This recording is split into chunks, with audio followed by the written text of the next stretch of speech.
All right.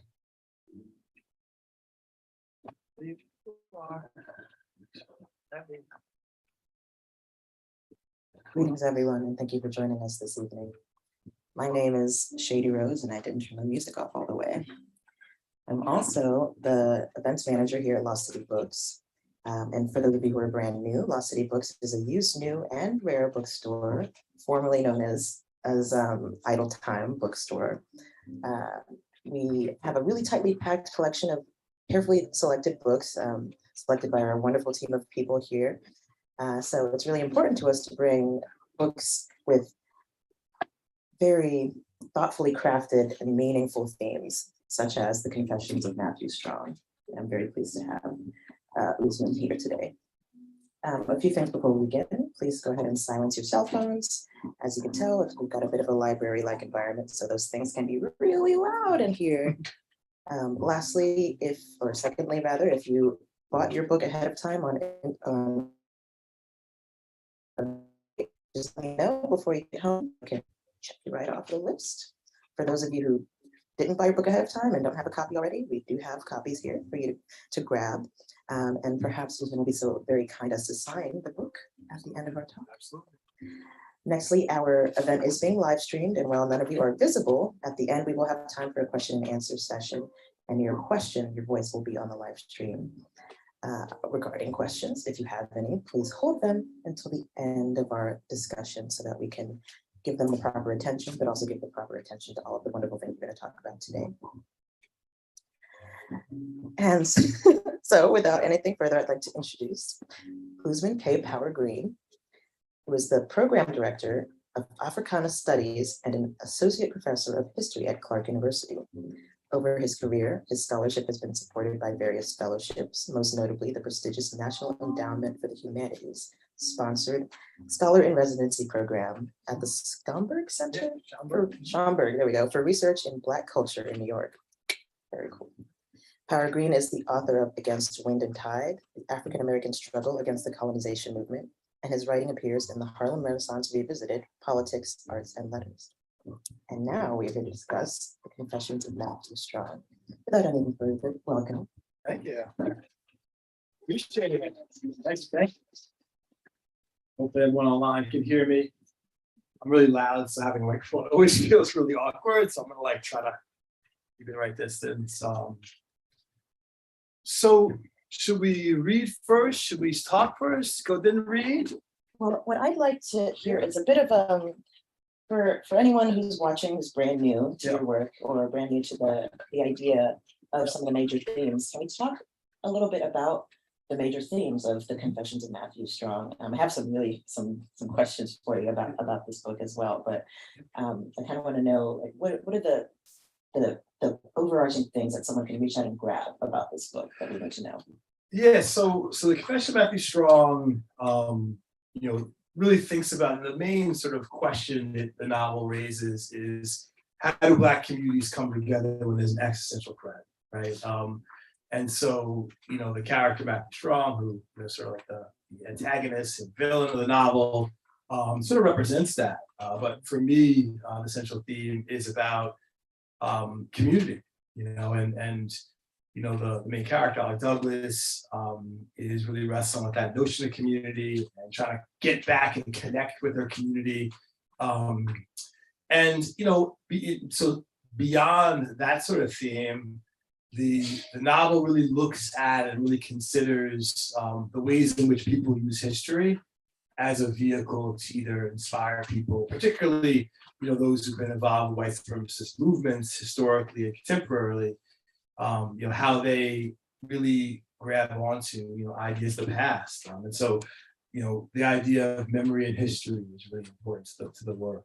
And so through the ups and downs, at the end of the day, it's memory, it's history, it's how we reconcile our past, how we engage the past and the impact that our personal history has on our family, but also the history of the community has on family. So absolutely. And one of the through plot lines of this story is the main character moving away from home and then gaining these accolades, academic accolades, and philosophical achievements, which I think is a really interesting twist on that story of family and the story of Black community specifically.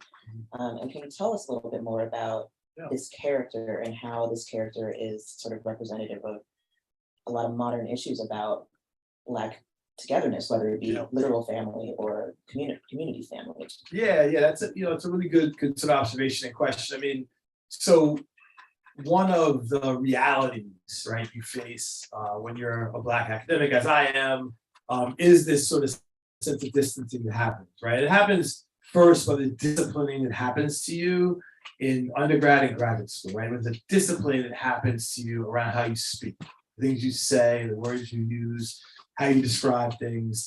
And so, for Allie, she's a philosopher. So she literally is, spends, once she sort of leaves Alabama and goes to school, and she goes to graduate school in Germany and studies sort of, the sort of German philosophy. Through that process, that sort of escape,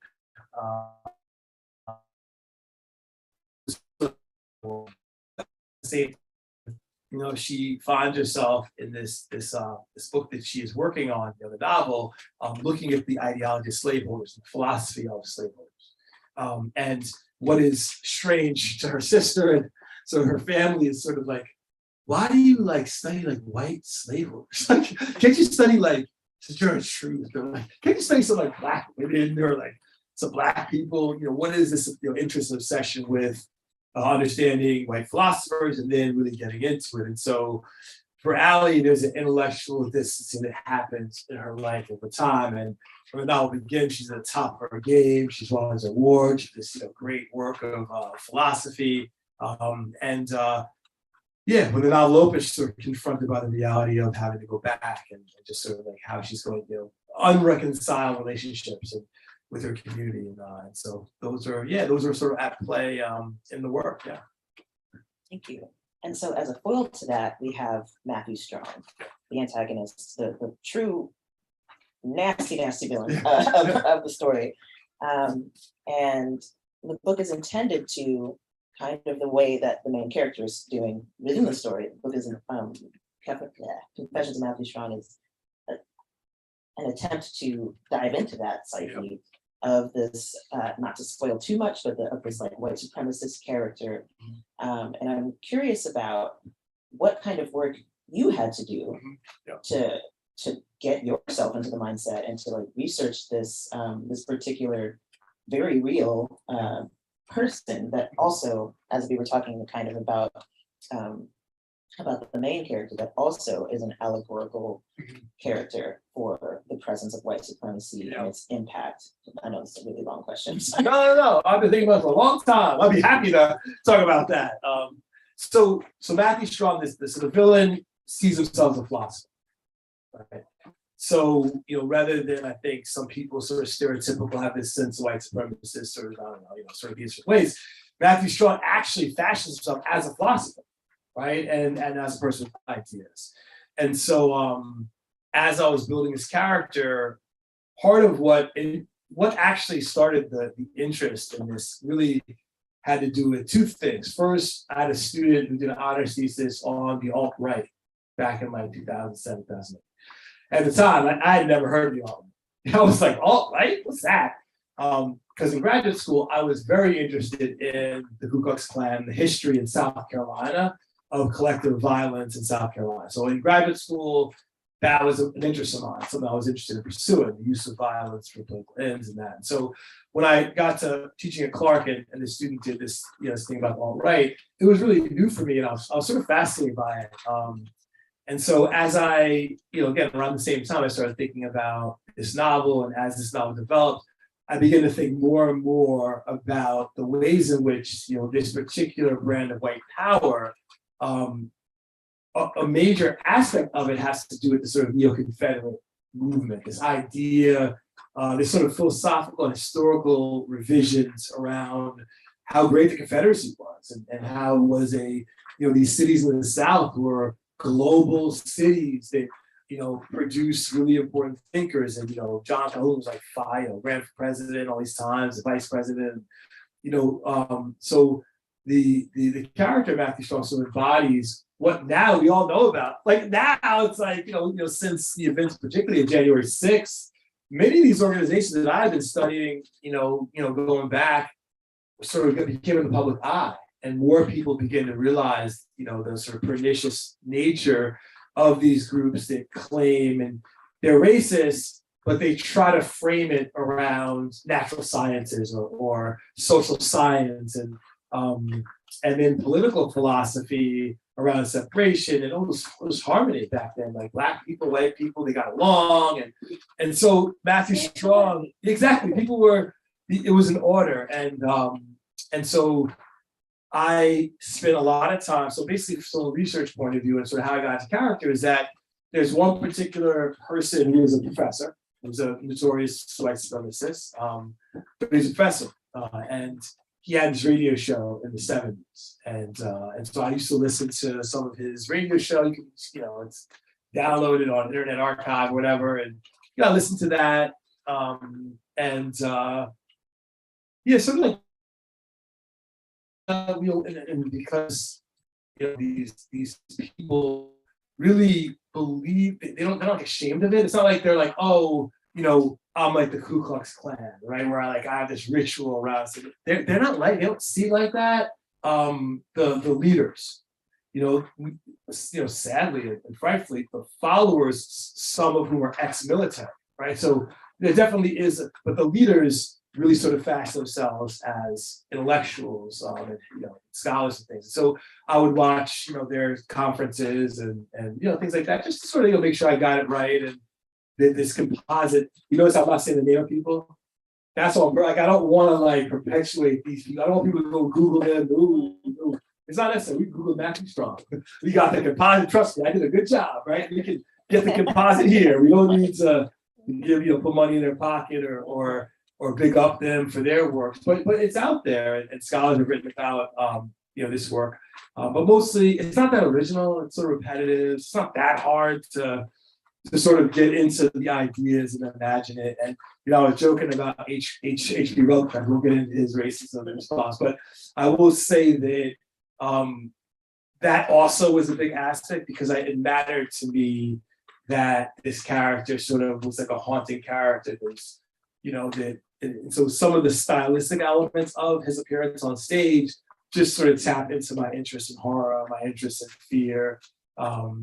So those are the things that I did to work on this character. And I will say one more thing is that this is the fourth version of the novel, and an earlier version of it, I had these long segments of Matthew Strong speaking. So, I had, these segments that were his voice, that sort of his confessions. And so a lot of those revisions got me into sort of his voice and trying to get it right and the things he said. That's not here except for the dialogue now a bit, but that was not my intention to keep rewriting this book so many times. But I think that through that process, though, it definitely, when you're writing, I had two first-person characters, and you're writing the person's voice. Yeah, you get to know them in a way that it'd be like a good creative writing exercise. Like, find your character and just write in first person, from that perspective for a little while. And I did that unintentionally, and I think that helped me sort of get him and sort of keep the dialogue good. Hopefully, Sounds kind of like a harrowing process that occurred spiritually. Yeah. But speaking of horror and sort of the through line of horror in this book, as kind of one of the threads that is woven through was the idea of this mystery that is shrouded and kind of touches everything in the main character's life, and then it's becoming revealed over time. Yeah. And something that you mentioned about you heard about the alt-right for the first time in 2019, and now everybody knows who they are. Yep. So in a way, and especially this past couple of years, there's been this ripping back of masks that are in front of a lot of these organizations and the philosophies and ways of thinking. And a lot of people are horrified, right? Yep. People are horrified to see what's just underneath, this thin veneer of all the talk that you were talking about, all of the intellectualization, and all of that. So I want to talk a little bit more about that through line of sort of mystery and horror, and how that kind of maps onto not just the reader's experience of the revelations in the book, but Yeah. also this past couple of years, and also ongoing for a lot of people. Yeah. That unmasking of horrors in our living society Yeah. and culture. Yeah, so I mean, this actually speaks to so one of the inspirations for the one of the major themes has to do with sort of kidnapping of Black girls, right? So it's like this really big fear that we all have for parents and hopefully everyone in society, right? It's like this horrible, horrible thing. And for me, when I was sort of thinking about writing this book and I was so I handwrite my first draft. So I'm like writing on pads, I'm writing. It made me confront and say, like, what are the things like that really, really scared you in your life? You know what I mean? Like, there's like horror movies, there's like, all sorts of fears, fear of falling or drowning, whatever. But when I started to like really put it into like very specific, like when I was a kid, it was the Atlanta child murders. You know what I mean? I don't know if you remember that, but I mean, for me, I was 7 or 8, and like, it was like the first time ever falling. It just came like, because you're Black, like you could be killed. Like it was like I was young, so it was like the first realization that that because people thought it was like a race war and the Klan was behind it, and they're trying to start a race war about kidnapping, killing Black kids, and that was the moment for me of like real horror. When I was really afraid, I had nightmares, and so for me that begin to like say, all right, as a framing mechanism in my novel, it's sort of like, what you learn again, right at the beginning, but it's, the spirits of Black girls, and it's in Birmingham. So it's not like historical fiction in that sense. Like it's not, and in fact, I drew inspiration from Tony K. Bambara's These Bones Are Not My Child, which is a harrowing. Tony K. Bambara passed away in like the early 90s. She didn't finish the novel, and Toni Morrison was her editor. And so I think I was just reading the day, like 2000 or so, the finished draft of this novel she'd been working on for like 20 years, was finished and published. And so I read novels about that. Tayari Jones' actually second novel, she's sort of famous. She won like the Pulitzer or National Book Award for An American Marriage. But her second novel was Leaving Atlanta, and it was about the Atlanta child murders, right? And then James Baldwin evidence. So I sort of like tapped into that fear and just read fictional and nonfiction as I was really thinking about this story. And so for me, that's how the mystery. Because remember, like people didn't know at the time, like who was doing it, and that's horrifying. And then, of course, just the nature of the innocence of youth, and just thinking about that and so that's what took me to that place and allowed me to dive into my own fear as I began to chronicle and tell the story. So yeah. Thank you. I think I'd like, if you're ready, to hear a bit of an excerpt, and we can get into the nitty-gritty a little bit more after that. But I'm ready to hear it. Yeah. So let me read. I'll read it from the beginning. One thing when you write a book and you do like 100 drafts, you get so sick of reading a book, and I do that. Like when I go on, like people want me to read it. So there's two things I face every time I read this novel.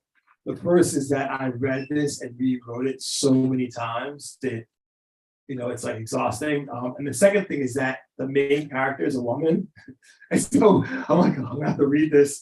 But I always say to people that the second you stop seeing me and start seeing Allie Douglas, that's when I succeeded, right? That's the moment when it like is. And so hopefully, despite me reading this, you will maybe hear Allie's voice a little bit, even though it's not voice. You're looking right at me, even y'all online. So, all right. So let me read. I'll read from the beginning. So this is present day. My name is Allegra Douglas. I am one of the survivors. My story may make you angry, not necessarily at me, but about the reason things happened the way they did. Only looking back can I put the pieces together in a coherent manner, or at least in a way that makes any sense at all. As a philosopher, I'm drawn to problems. I'm fascinated by the relationship between ideas and actions, ideas behind our motivations, ideas beneath our fears. Some ideas, however, take you down paths best left unexplored, ground best left undisturbed. Many newspapers, publishers, and magazines beg me to tell this story, but I have no desire for the media to frame my story as one of race redemption or progress from the days Klan night riders paraded openly down 16th Street in Birmingham. I refuse to allow them to exploit the kidnap and torture of Black girls. I wouldn't tell them what Matthew Strong confessed to me when I was trapped in that plantation home and forced to write his white supremacist mission to redeem the South. I refuse to make him more well known than men like Charles Manson or let him go down in history as some modern day Nathan Bedford Forrest. At least that's what I told everyone who asked. Well, what is the truth? The truth is that I feared having my name forever associated with Matthew Strong. And I feared after people read my story, they would sympathize with his mission, even if they deplored his methods. And this is exactly what he wanted.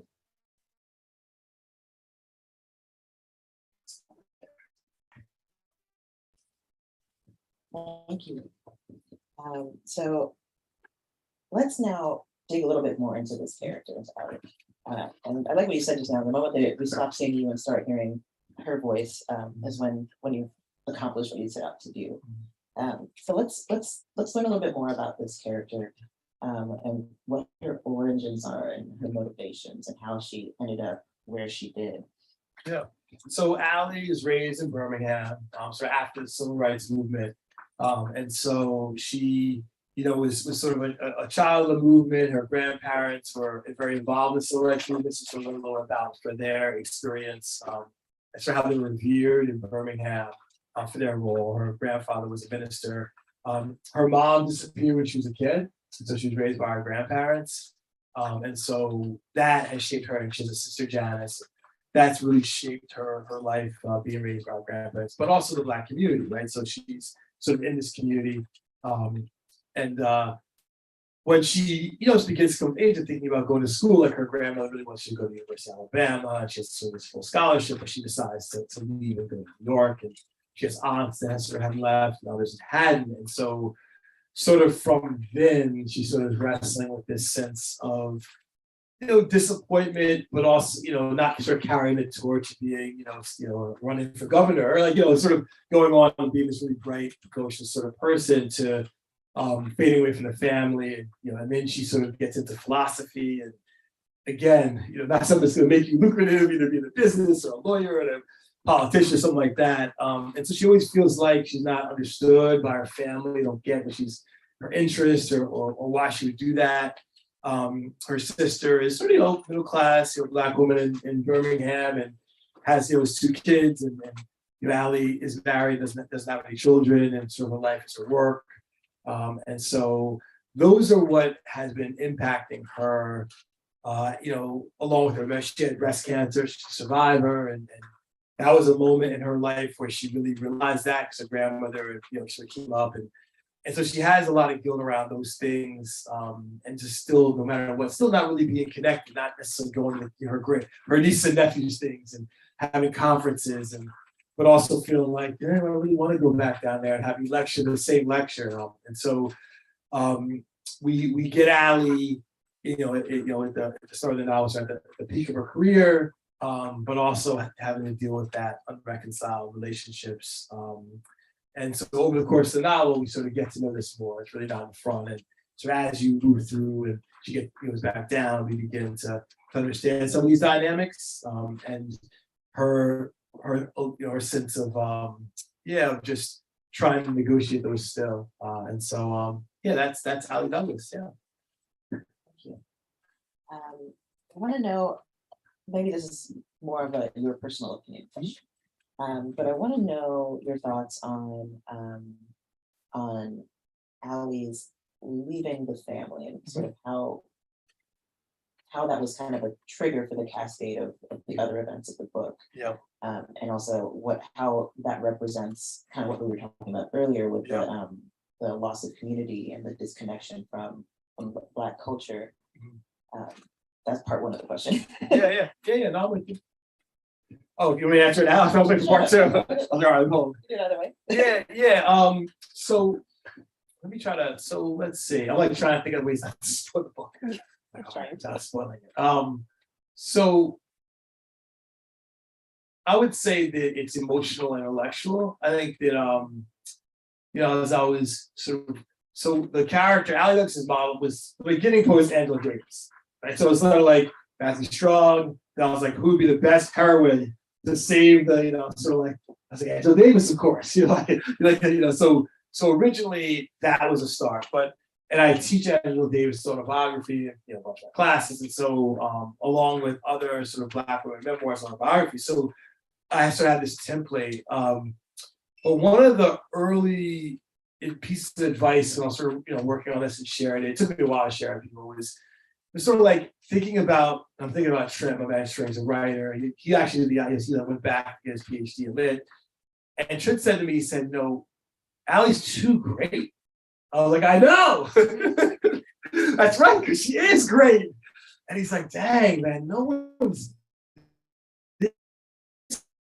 like, how could she be like one of the sport?" And and that forced me to really get to know her better and then move beyond, just like, Angela Davis. Like, I read her autobiography she wrote in like the 70s, but I don't know her that well. And so it forced me to really think about who this character really is. And that's where I started really thinking about the relationship between her family, and that started coming to me, and thinking about the ways that some of her choices distance her, and that began to come to me.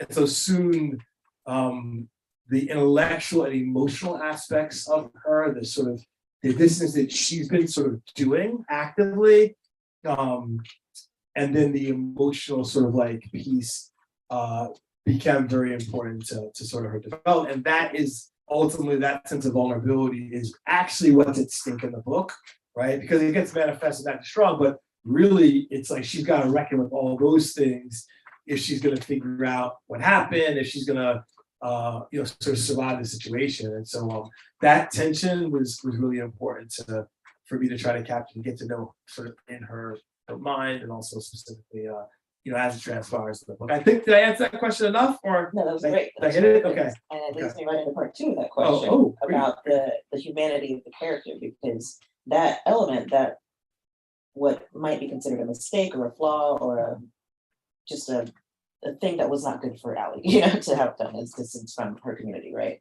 That is the humanizing element, and changes her from a sort of to use the philosophical through line here, like it changes it from a philosophical problem to a human problem. Yeah, that's a good point. And so I'm interested in how throughout the book, how heavy-handed, so to speak, is are the philosophical sort of ponderings, and how do you humanize that and bring it back to earth and ground it again? Yeah, so that's just straight revisions. That's just straight I'll tell you. So in my first version of this book, it was not a sort of narrative like this. There was like pieces in there were letters, and it was much more sort of, it was sort of composite. And one of the elements I did was I had a part of her actual book in the novel, which isn't like that original creatively, but it's like one of those things where I was like, oh, I really want to show Allie's voice as a philosopher. And then one of my friends who's a poet, I don't know, like Ali Raphael is a little too after your time, but Raphael, he's a poet, and he's like, he read this version, so like the first like 30, he's like, yeah, it's super interesting. He's like, yeah. It's like, yeah, but I tell you, that part, the philosophy section, he's like, yeah, that was really hard to throw. He's like, yeah. Like, he's a creative, so he wasn't trying to like make me throw it out, but he was like, yeah. I was like, yeah, it wasn't, I'm like really performing, so I'm not a philosopher, right? And like, I'm like really like performing this like thing, like, because I love philosophy. He's like, yeah, but that was hard to get through. Like, yeah. And so through editing and through revisions from the beginning to this, to the different edit, people will tell you like, yeah, wow, that's it's interesting, but not that interesting. Your friends who like political philosophy, your people who are in lectures are like that stuff. And someone who's in this room, the political science, political theorists, they're into that, but if you want to open the book out, like less is more. Like with the academic speak, like less is more. Give us a sense to develop her, but really long philosophical rants. It can be a way of developing character, but like we already know she's a philosopher. Like we don't need to develop it that much deeper, right? And so that was just editing and trusting my editors and my agent was the editor first, and just going with their impressions of it because they're just master readers. Like their role is to sort of read it like people and sort of and see it from the vantage point of those receiving. And so that's actually how I balanced it, was just taking their advice. Because the thing is about long fiction, the same thing with like movies. Like y'all still watch, remember that phase was like 2 hour and 30-minute movies? In like the 90s, 2000s, like every movie was like 2 hours, like 30 minutes. Like it was a phase, and when you have long movies or long fiction, as soon as someone goes to the bathroom, like you lost them. Like they gotta go, the kids are yelling stuff. And so the best time to go to the bathroom is like full section. Like, yeah, this is super. I'm gonna skim that, and I gotta go. And so if you want people, to actually, and one of the things I do is I dial up pace, right? And if you want to dial up pace, you start cutting longer the philosophical rants. Just get cut more because less is more. And we get it, you're super smart and like great analysis, everything basically. But for a reader, and so that's basically what y'all, some of y'all may want to read like that, those parts because you like philosophy. But if you like philosophy, I'll send them to you, I'll post it. But for everybody else who likes a little philosophy, but is not that interested in Hume and theory or whatever, be happy it's not in. Even though it's really hard to learn it, so try to imitate it. I had one of my friends who's a retired philosopher. As I got to, if you don't want to overwhelm, you got to make sure you give people things at the right time. Because if you get too early, very few will read it twice. So you want to. So as I got towards the end, I was like, all right, I know I probably messed up some Hegel, and so I need to hit my philosopher friends. And Ruth was great. She being around philosophy, she read it and we had this 2 hour conversation and I was taking it. She started talking about body consciousness and she was breaking down this stuff and I was just and I was yeah, but what about the Hegel? She's oh yeah, that was fine. But what Hegel does, and she starts breaking down this stuff, really contemporary philosophy stuff. She's more of a contemporary philosopher, feminist philosopher. And so she, yeah, that's fun. And I was wow. I learned so much from her reading of the text. And that's what happens when you have really smart friends. You can give them the work and have them tell you what's messed up and what is interesting and then tell you stuff you didn't know. But you're wow, that's really cool. Hope some other philosophers read it. Tell me some of that stuff. That's very cool. As a person who is into philosophy lightly, I have to give a little thank you to your editors there. Because personally, I might have just been, okay. Yeah. A little lost in that moment. Yeah. Well, I got the Foucault quote in there at least. I'm can we keep the Foucault quote? Yeah, we can always keep the Hannah Arendt. We keep it in there. Yeah, they're gonna skip over that. But yeah, keep that in. We're oh, who? No. So. No, excellent. Thank you so much.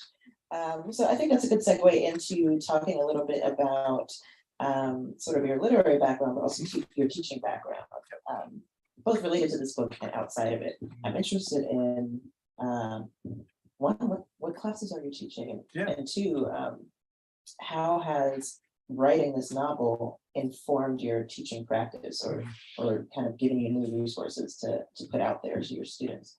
Yeah, actually, that's a great question. And so right now I'm teaching a course called Picking Up the Gun, and it's African American debates on the use of violence.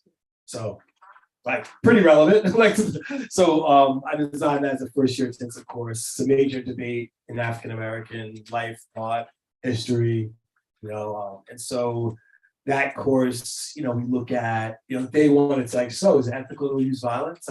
Is it ethical to kill you? Day one students, first year students, it's what the heck did I get myself into? I'm is it morally right to kill someone? Let's go around the room. Everyone's what do I say? And so that course is very fun because, I have many Christians in that class and, most, Christians were, but then I was advocate. So I'm pushing them, what about this? And I'm like, is it legal to kill someone? And I'm like, then someone's like, well, yeah, I guess, in Florida, stand your ground. I'm like, oh, really? So that course is a course that, when I created that first year intensive, I very much had this book on my, I think I probably did that like 2016 or 17. So I was well on the way of pondering this question, like the morality around violence and stuff. So we talked to the president. And then my other course I'm teaching is the Black Radical Tradition. And so Angela Davis, I usually teach her in this class, and I taught that the first year at Clark. And I thought this is why I love teaching at University like Clark, because my colleagues were like, yeah, Black Radical Tradition, like, sounds great course. These like, they say like Jefferson, like they're like say the presidents. And then when I started my FYI, my colleague Wim Kloosters from the Netherlands, he does like Atlantic world history, and he's like pretty straightforward. He stopped and said, the 19th century is really violent. It's like, yeah, that class makes sense, so those of course I teach, they all directly, I'm really excited that some of my alumni, who were there for my first Black Radical Tradition class, I think I taught that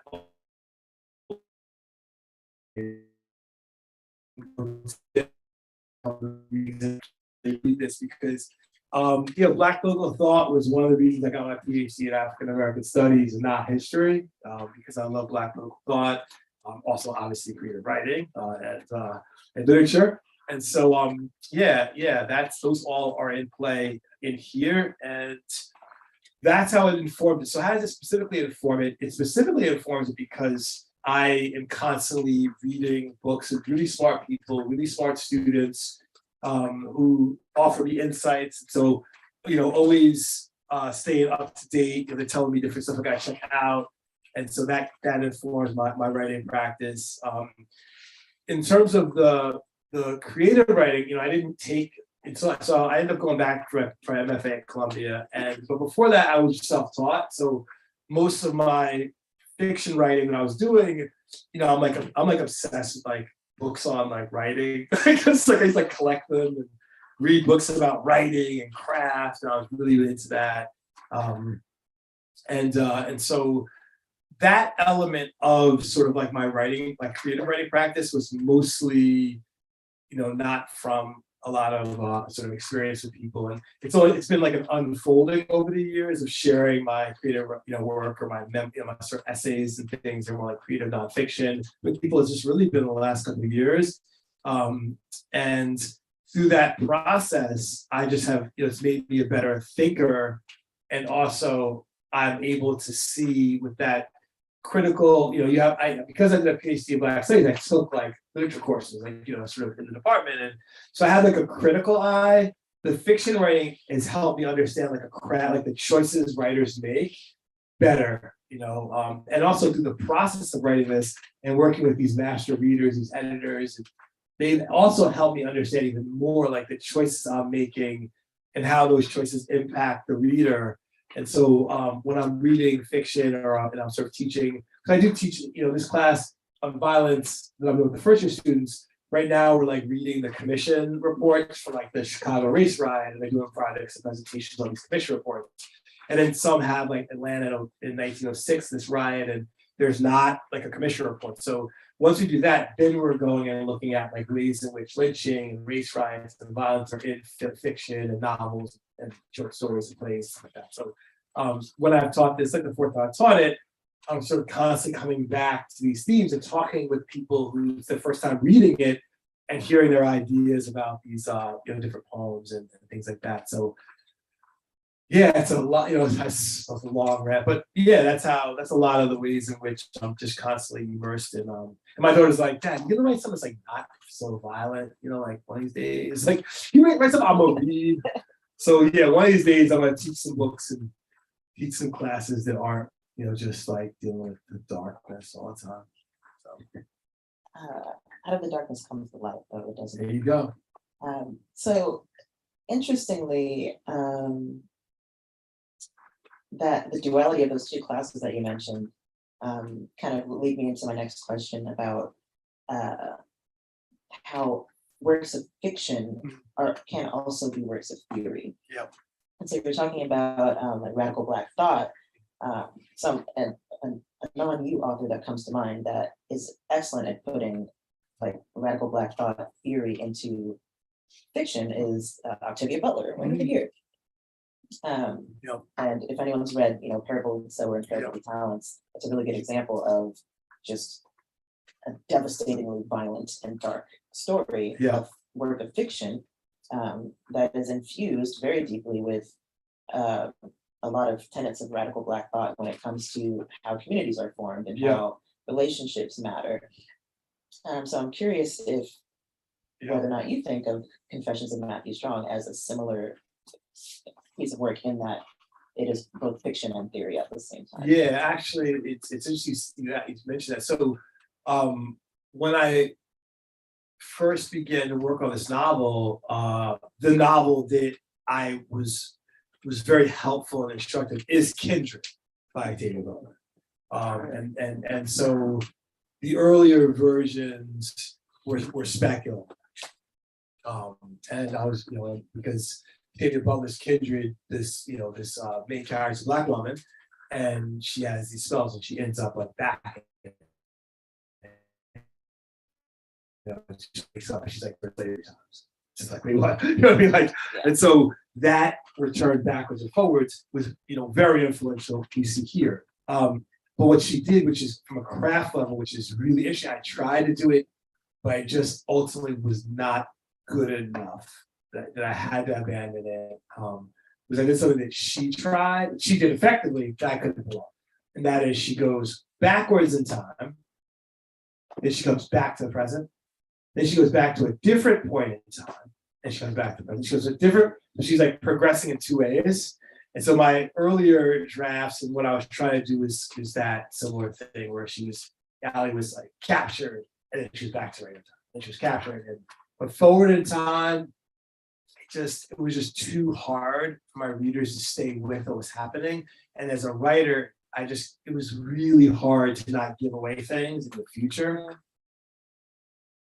So I had to accept defeat. Yeah, exactly. No, I'm like, I mean, again, you try to do innovative stuff when you're writing. Innovatively, I tried to do it, and I think it had value. People read that draft, like, oh yeah, but ultimately, I cared more about when you brought up this idea of thought, and it is really distracting, and it can when form becomes more important than the content, you're an experimental writer. You're like, you're like, there's a whole area for you. Not there's anything wrong with that, right? The form becomes more important than whatever's being said. But for me, what I'm talking about is so important. And I was, my editor and my publisher like helped me understand that. And I ultimately agreed with it. You know what I mean? That, this stuff we're talking about here is so important that, I don't want to lose people because I try a technical form that's really tricky. It's just, I'll do that with another project. Short stories are good for experimentation. Keep it short, and we'll stay with you. But start doing too much with long fiction. You come back to a couple of days later, and like, wait, where am I? It's too disoriented when you move forward like that. But I did keep the countdown, so you do get the move from like present day is the first, and then it's like, and then she ends up counting down to when the drama happened. No spoilers. So anyway. Yes. So I have one more question related to that, and then we're going to open it up to everyone else. But speaking of the way that time and history and thought are relevant in this book, so much of the character's relationship to time is also can also be represented in sort of a Black cultural relationship with time and with history. And there, you touched on a little bit earlier about like historical revisionism and also the way that history is rewritten and changed to suit the narrative of the powerful, for example. But you also do this with this character in a way that is deeply personalized. It's a personalized experience of that. So again, without revealing too much about the story and the plot, just giving us a little bit of sort of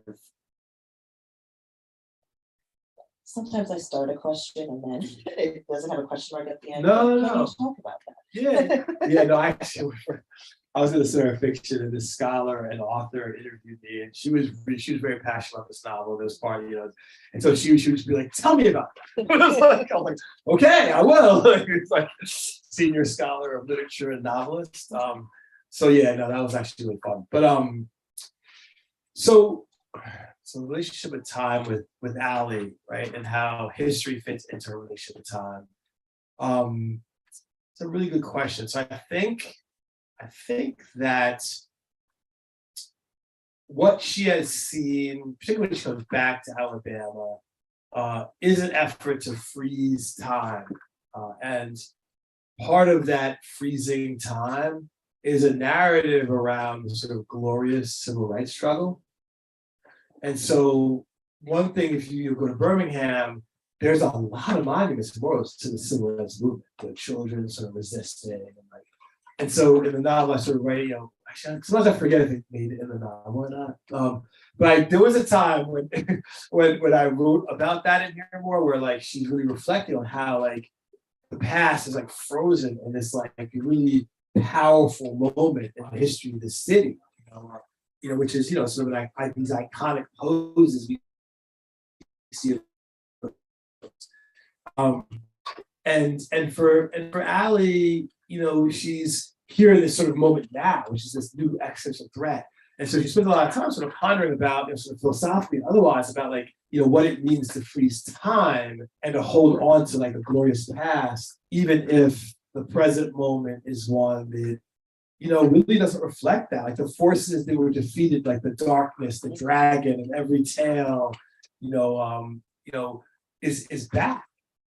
And it's like, and that she has to wrestle with, sort of, like, dang, like you thought you won, you thought the time had passed, it's over, but it's not. And so in the novel, she's really trying to reconcile and, that reality. I mean, it's not just her, like the community is trying to reconcile this and try to understand this contradiction and, the idea of linear. So there's a thing that I teach my students and I talk about, so we were raised to sort of this thing called Whig history.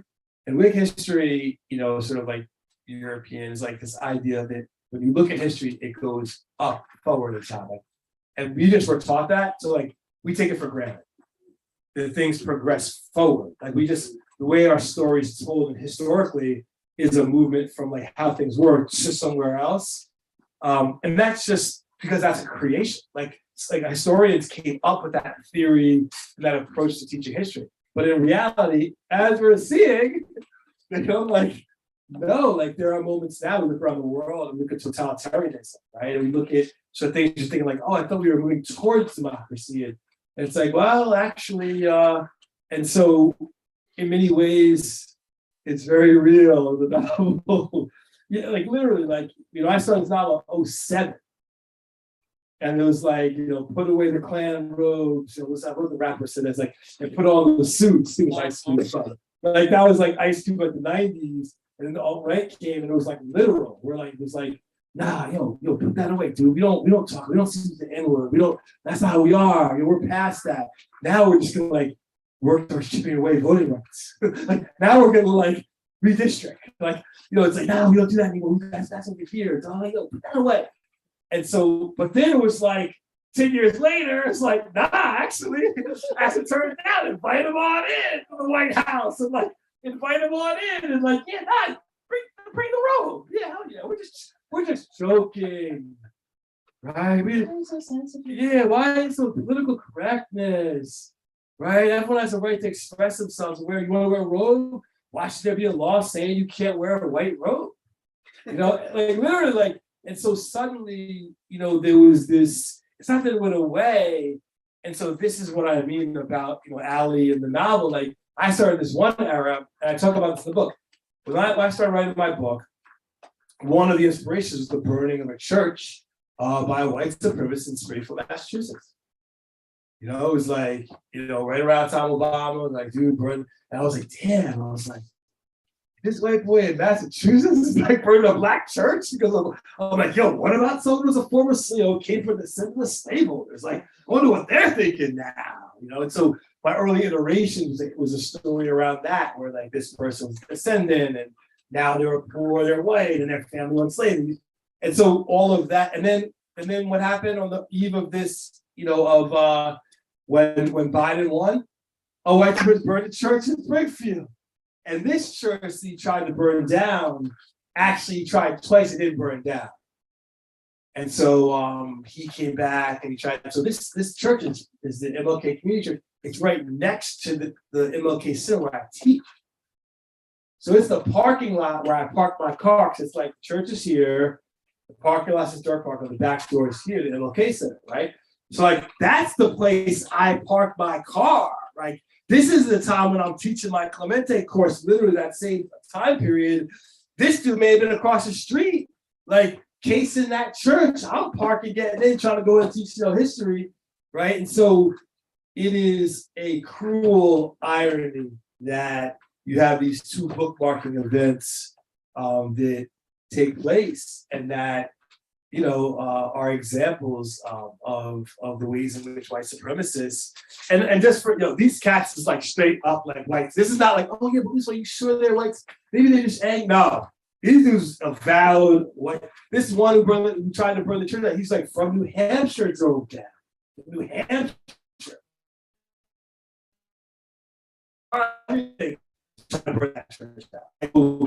We're dealing with Matthew Strong's like for real. So it's fiction. People say historical fiction. Usually historical fiction is like based, it's like a novel like based on actually like real events, like World War II, something like that, or a real person. And so that's why people talk about like it's historical, but it doesn't have that element. But sadly, in our recent history, as I said, I mean, the plot, I mean, the whole insurrection, my publisher called me, she's French. She said, Ousmane, this is just like your novel. I'm like, sadly, Black people, like, it's not that speculative trying to take over the Capitol. Like, it's not that. And so when events happen, you're just like, people are like, damn, we're like, yeah, So these sorts of things that when I wrote, I was like, I don't know if people are gonna believe like it. It's like, no, actually, sadly.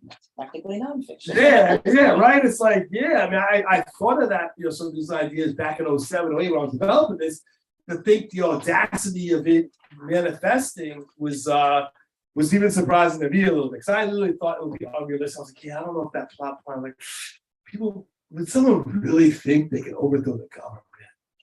Like, this novel would be too speculative. He would be like, it's not real. And so, of course, having it drop after that event, I don't have to deal with that anymore, or that sort of line of reasoning. Wow, respect. Thank you for that. Do we have any questions from our audience right now? Comments. Comments. Yeah. I don't know how is you can ask me these questions. Yeah. So I'm interested, not having read the novel, and having only skimmed the surface of what happens in the white supremacist movements.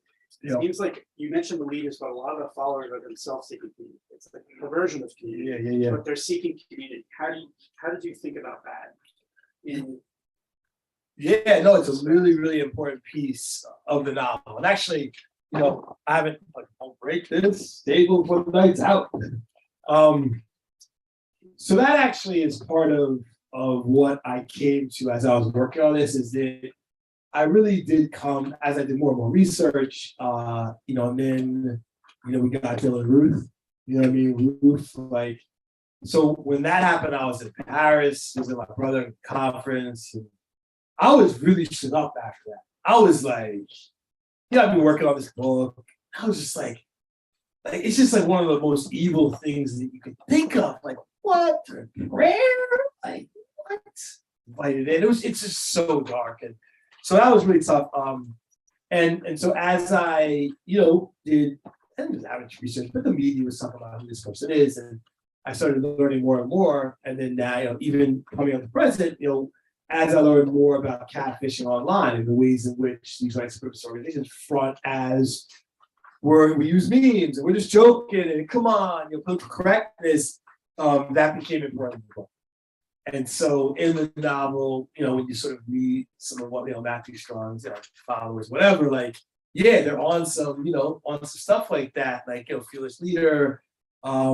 but looking for like a hole in their lives, looking for something that they had since a community when they're in the military, for example. And really seeing his mission and really believing his mission as, often be it dictators, be it, sort of terrorists, right? They always pray. They always find people who need a leader and who are vulnerable to recruit, with some answers. So he has like the Sons of Light Ministries, like a sort of above ground thing, and to sort of answer all his problems. And so that's a great question. That became important as I began, because everyone always says like the one bad villain. And so as I was developing the book and wanted to really build it out and make a whole story, I realized that needed to be a part of it to get to know some of his, the people who follow him. That's a great question, Aaron, but that's how I tried to accomplish it to some degree. So.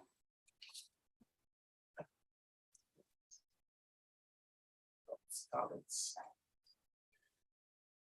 Related to the book or not. Check So out. if I understand the conversation that you were having about the history. Yeah. Are you saying that it's mirroring the events that are happening now to include January 6th and some of the other things with white supremacists, things that we're seeing in the news, things that we're seeing in neighborhoods? Did I get that correctly? So not January 6th. So the novel was done in 20.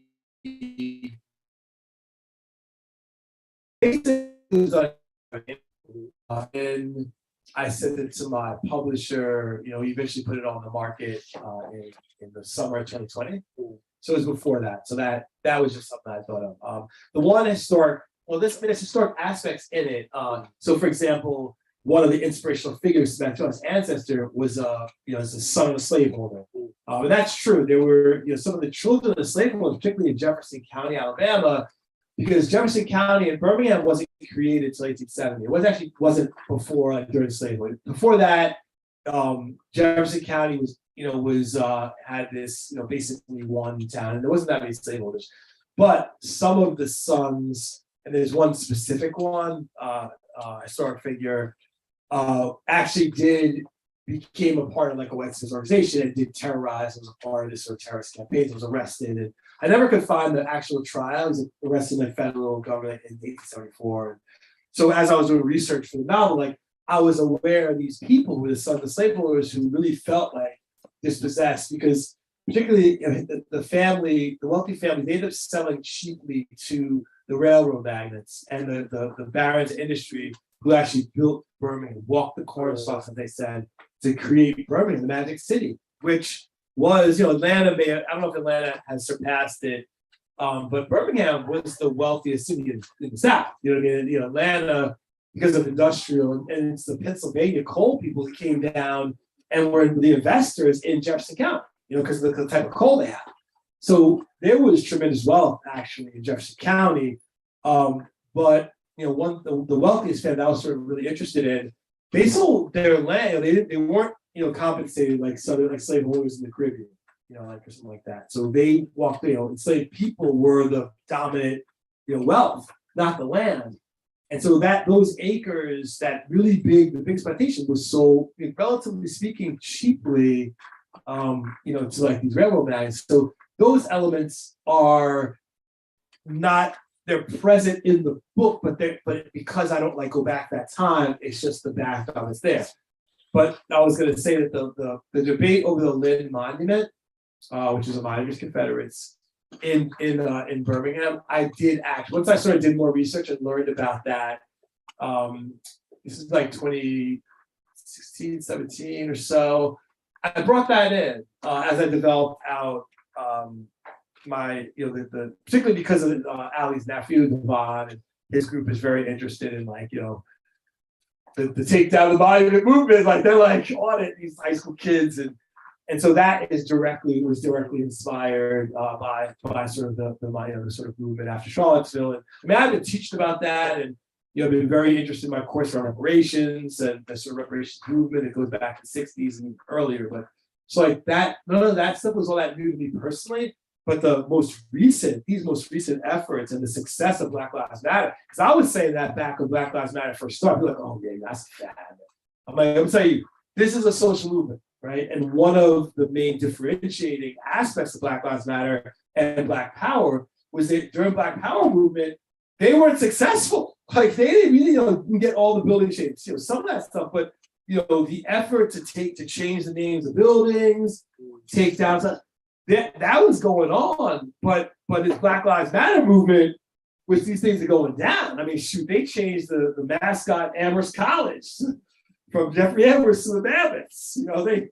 There was so much success with this current movement that, given the fact that I still hadn't sent the novel out published, I was like, you know what, let me bring this into it, and it allows me to bring out this particular subplot, not a plot, but just a facet of what Allie finds herself when she gets back down there.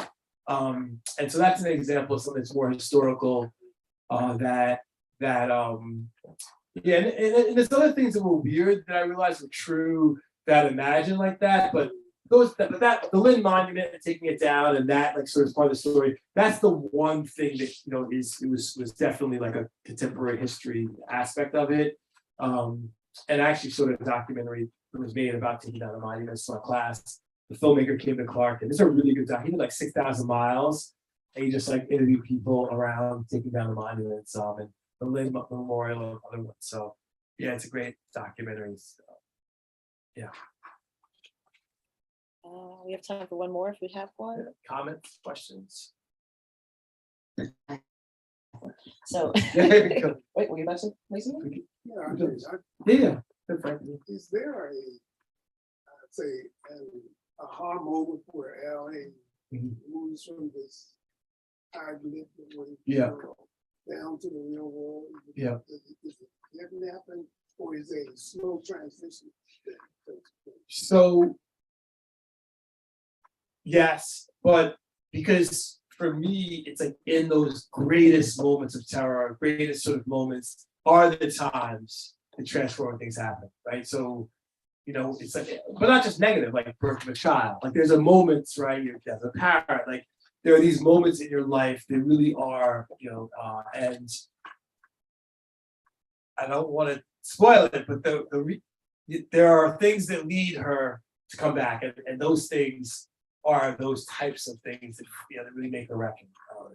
And what's interesting is that, so just to sort of just real quick, and I would definitely want to hear your questions, but I just want to say that when I wrote my original album, it was this, my good friend Trent critiqued me on, it's true, you can stay up here, but when I really got to know her better and got to get her, try to make her into then this is where it began to come. But I already sort of had that other piece, the philosophy piece.